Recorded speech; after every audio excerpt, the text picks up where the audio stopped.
কবজায় রেখে যেভাবে মমতা বন্দ্যোপাধ্যায় রাজনীতি করেছিল, যেভাবে মমতা বন্দ্যোপাধ্যায় তার ক্ষমতা ধরে রাখার চেষ্টা করেছিল, তিনি যদি সেই রাস্তায় না হাঁটেন, আমি নিশ্চিত বলছি আজকে এখানে দাঁড়িয়ে রেজিনগর বিধানসভা আম জনতা উন্নয়ন পার্টি তৃণমূলকে 81,000 ভোটে হারিয়েছে, বিজেপিকে 59,000 ভোটে হারিয়েছে।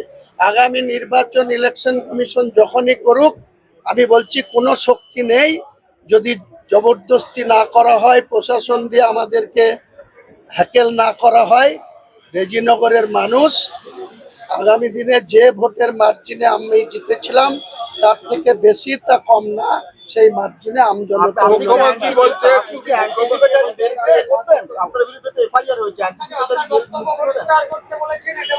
কার কাছে প্রত্যাহার করতে বলেছে? আমি তো রাজ্য সরকারের বিরুদ্ধে কিছু বলিনি, আমি বিজেপির বিরুদ্ধে বলেছি। নবাগত বিজেপিরা আমাকে আক্রমণ করেছে, আমার বাড়ির কাছে গিয়ে সেখানে পুলিশের সিকিউরিটি সঙ্গে নিয়ে গিয়ে আমাকে আক্রমণ করেছে। তো আমি রাজনৈতিক ভাবে তাদের আক্রমণ করব?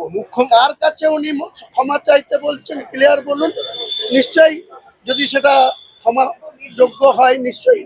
মুখ্যমন্ত্রী বলছেন রেজিনগরের বক্তব্যই আপনার শেষ বক্তব্য, আপনি কি বলবেন? সভাকে আশ্বস্ত করেছে যে এই ধরনের বক্তব্য আপনার শেষ বক্তব্য, এটা উনি আজকে অধিবেশন কক্ষে দাঁড়িয়ে বলেছেন। তিনি বলতেই পারেন, তিনি বাংলার মুখ্যমন্ত্রী, তিনি কি বলছেন সেই বলাটার বিরোধিতা তো আমি করতে পারবো না। তিনি তেনার স্বাধীনতা আছে বলছেন।